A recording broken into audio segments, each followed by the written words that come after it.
Ladies and gentlemen, today we're going to be talking about sheep, male sheep specifically, as yes, of course, we're going to be focusing on RAM, or random access memory, and actually specifically how this impacts gaming performance. And clearly there is going to be a sweet spot, so the question is very much, how much RAM do modern games need? And if you have more RAM, is this going to make your games run better? And ultimately, what is the sweet spot going to be? That's exactly what we're going to be testing in this video. We'll go through absolutely everything you need to know, but first, we need to jump to a short word from this video's sponsor. Gigabyte Aorus 16X is here, bringing the best of PC gaming in a portable package. This gaming beast packs the latest 14th gen Intel processors with up to a 24-core i9-14900HX for unbelievable performance. Not only that, but with NVIDIA's GeForce RTX 4070 and 4060 mobile graphics chips, you'll get up for ray tracing, DLSS super resolution, and frame generation. Get yours today with the link down below. Now, the way that this is going to work, in theory, should be pretty straightforward, but actually in practice it was a bit of a nightmare to set up because buying the same brand of memory in the same latency and the same speed but different capacities alone, that was nigh on impossible. I couldn't find a way to do it. So what we've managed to do is to basically, well, just do the best that we can. So we've got a 16GB kit of Kingston Fury RGB. This natively, or once overclocked with the XMP profile, runs at 6000 megahertz, but all of these kits are going to run at 5200 megahertz because this was the best way of getting matching kits. Where possible, the CAS latency will be 38, but we might need to change some of these kits in the BIOS. This is a native 38 kit though, so this is a 5200 Corsair Vengeance DDR5, that's in 32. 48 gig, we have some Vengeance RGB DDR5, and then going all the way up to the whopping 64 gigabytes of the stuff. This is a CAS latency of 40, but I think we will be able to change this in the BIOS, as I say, so all of these match. Because of course, when you are buying RAM speed and latency can actually make quite a big difference. But one of the reasons we've gone for an Intel rig here, this is a 14700K with an RTX 4090, is not only to eliminate bottlenecks, but also because Intel seems to be a little bit less susceptible to changes in speed. And as we just want to test capacity here, I thought this would be the best bet. In order to actually test our RAM though, we will of course need some gaming tests, and the titles I've selected, we're going to start with some Hogwarts Legacy because this is actually one of the most CPU intensive games that we have now, but I really like this one for testing when it works properly because it does utilize so much of the hardware we have available. Like a lot of games are usually bottlenecked by like one thing, so usually the GPU, some it can be like the CPU for Spider-Man or something like that, whereas this seems to hit everything very hard. We're going to run everything at 1440p, and if it has ray tracing, we're going to enable that as well, because pretty much the more resources a game uses, in theory, the more RAM it's going to need. So we're going to, I guess, go for like a worst case scenario here, but there will be some people saying, like, why are you using 1440p? Surely you should use 1080 to really exaggerate the differences. I don't want to exaggerate the differences. I want this to be as real world as possible. You're not going to be buying like a crazy high-end rig and then playing everything at 1080p. Oh, but Marcus, I might be doing mid-range and I'll be playing at 1080p. Then you'd be trying to save as much money as possible. You won't be running on this 4090, so you're not going to have that level of power in the first place, and you'll probably be limited by your GPU or your CPU. Make sense? I'll tell you what though, something that is definitely quite interesting and is pretty noticeable is not only that we're getting a lot of bottlenecking because our GPU is only being used around about 60-70% of the time. It's probably a CPU bottleneck that's causing this, but also Hogwarts seems to be a little bit more stuttery than usual, and I am wondering if this is because of the 16 gigabytes of RAM. If this clears up by the time we move on to 32 or 48, then that alone could be a reason to go for 32 over 16, because no one likes stuttering. Now, the next game we're going to test, you guys have probably heard of before. This is some Cyberpunk 2077, and this time I am going to properly max this out. Usually when we do like CPU testing and things like that, I wouldn't want to use RT Overdrive, but again, because this is going to use as many assets as possible, I think that this is actually going to have a potential impact on the memory. So we're going to run the internal benchmark on this and see what happens. And to be fair, actually, I know this is a 4090, but the frame rate is still very impressive at 1440p. We do have DLSS enabled on the super resolution, but not DLSS frame gen, because I think that would probably mess up the results a little bit. I'm not saying you shouldn't use it, because clearly in something like this, if you're getting 100 frames a second anyway, you've got enough raw frame rate there to increase the smoothness if you want, but I don't know, if you're getting about 95 frames a second, you're probably all right. Moving across to our next title, That joke would work a lot better if this was Farming Sim. I need to do that, remind me, future video. We're actually going for some Planet Zoo, and this is because it not only has cute zebras and animals in it, but because, as you can see, there's a lot going on here, a lot of people,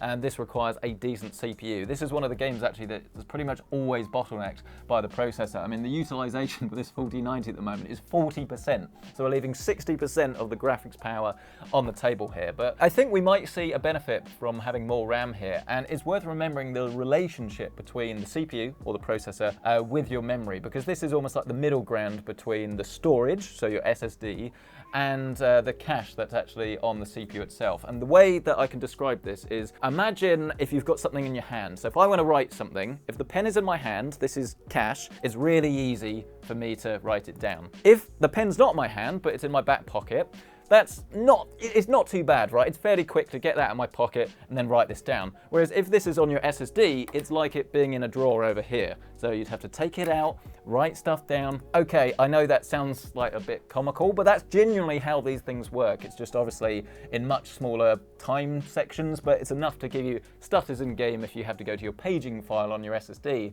because you've not got enough storage on your RAM. Continuing on a similar vein, we also have some Spider-Man Remastered. Obviously, this is a lot more intense than Planet Zoo. We also have this running very high with ray tracing, so there's more assets available here. You can see it's one of the best looking games, actually, even though this is a PlayStation title and is perhaps a little bit older these days, but it still holds up really well, and it's one that you can get a really high frame rate. But as with Planet Zoo, look at our bottlenecking. We're currently getting about 55% GPU utilization, so once again, we're leaving a lot of performance on the table that we could claw back with that extra RAM. And then for our next and final game to test, I'd like to say I do take your feedback very seriously, because in our previous video we tested Fortnite and people are like, oh, that's not good enough. So how about we do some Warzone, as this is another one actually that is pretty dependent on the CPU, and I'm fairly sure when we last did this video a few years ago, Warzone was the main game that actually did benefit from more memory and more RAM. But I mean, to be fair, looking at the utilization at the moment, we're still around about 98, 97% on that GPU.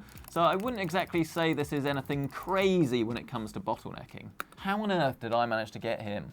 Go me. Rightio then, ladies and gentlemen. I believe that is all of our baseline tests done, which means we can means we can move on to our next set of memory. So we're stepping up to 32, and this is pretty much going to be, I would argue, the sweet spot really for most people. At least that's what we say in these videos, but without properly testing it, how can we say that? And to be fair as well, the price of DDR5 has come down massively in the last couple of years. I think you can get a kit like this actually for around about £90 on a good day, which when you compare it to the 60, 65 for the 16 gigabyte kit, is not actually that much more. And I'll tell you what, I am praying that all of these kits of memory actually work with this board, because if they don't and I can't run things at the right speed, it's going to be so sad. Oh, we're good.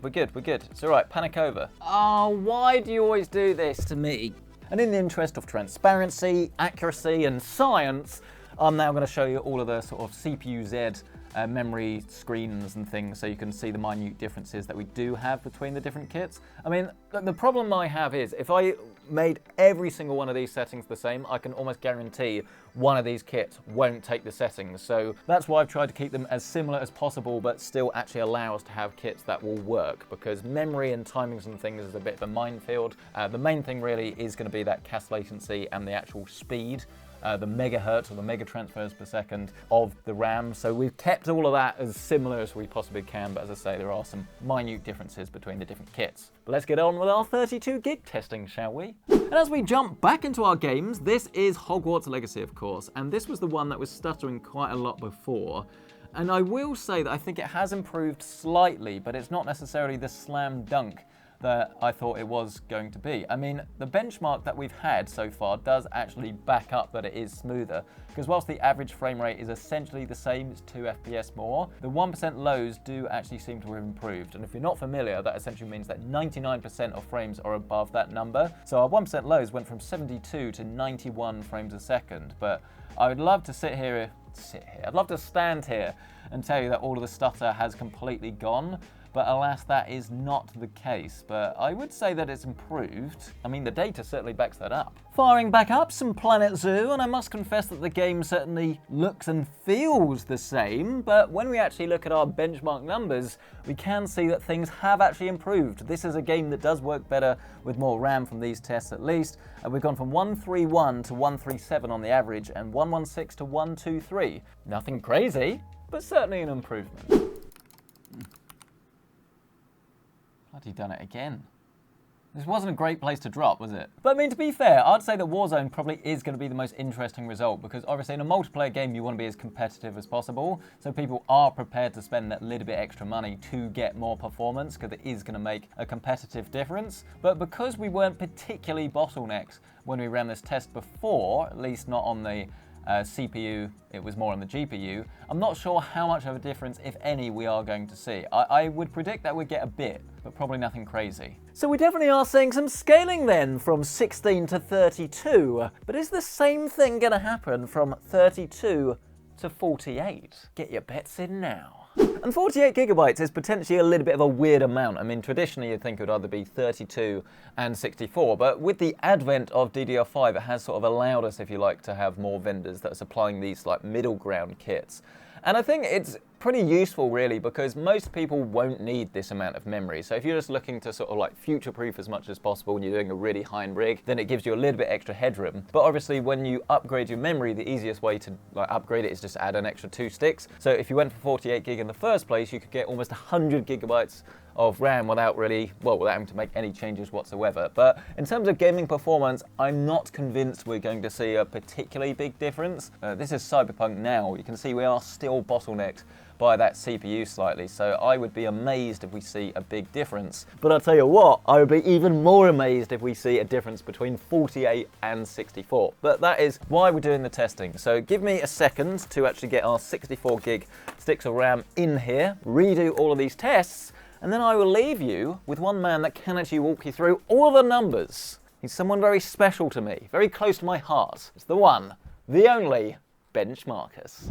That's right, everybody, I am back. You can't get rid of me unless you hit the X button, but please don't do that. I've got some numbers for you. And interestingly enough, I'm going to start by saying Planet Zoo was very inconsistent, all over the place, so I wouldn't really yield too much from these numbers. Remember, we are looking for clear trends. But then in some other titles, there definitely were some interesting things to note. I mean, Hogwarts Legacy, as we say, it's pretty dependent on the CPU, and we definitely did see an improvement as the RAM increased. Now, from these results alone, you might think it's going to be worth going all the way to 64 gig, but I wouldn't necessarily say the trends in the rest of the games actually back this up. I mean, look at both Cyberpunk and Spider-Man. Essentially, they were the same across the board, which is interesting, especially bearing in mind Cyberpunk was probably the most demanding thing here with path tracing, and it's one of the games that does actually recommend they go for 32 gigabytes of RAM, but hey-ho, no real differences here. Perhaps most interestingly of all though, it was actually Call of Duty Warzone that behaved exactly as I expected. Not because we saw a massive difference to the average FPS,